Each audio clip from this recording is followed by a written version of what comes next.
Patay ang isang ama at kritikal ang kanyang anak matapos umatake sa kanilang bahay sa Aurora ang mga lasing umanong lalaki na armado ng patalim. Sa Ilocos Norte naman, nauwi sa pananaga ang pagtatalo ng magbayaw. Narito ang unang balita sa probinsya.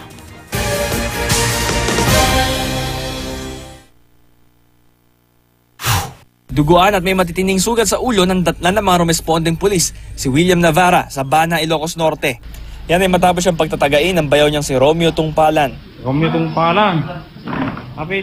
Dinala pa sa ospital si Navarra pero idineklarang dead on arrival. Nasugatan din ang misis ng biktima na umawat sa gulo. Base sa investigasyon, bago ang pananaga, naging inuman sina Navarra at Tunglapan hanggang sa sila'y magtalo. Nagalit daw kasi ang suspect sa biktima dahil hindi ito tumulong sa pinapaayos ng bahay. Nadakip na sa suspect na wala pang pahayag.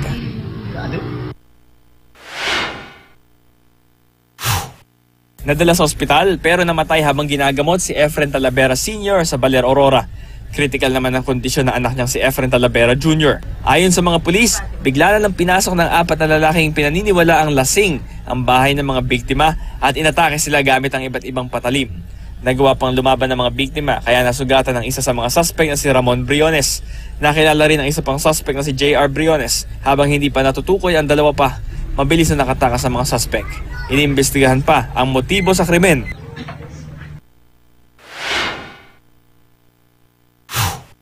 Nagmamaneho sa Taysan, Batangas ang kapitan ng barangay Mataas na Lupa na si Rolly Loredo nang tambangan siya.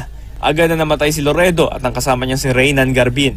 Sa inisyal na investigasyon, isang puting AUV ang nag-overtake sa sasakyan ng mga biktima at pinagbabaril sila ng isa sa mga sakay nito. Mabilis tumakas ang mga salarin. Hindi pa tukoy ang motibo sa krimen. Para sa unang balita, Bam Alegre reporting.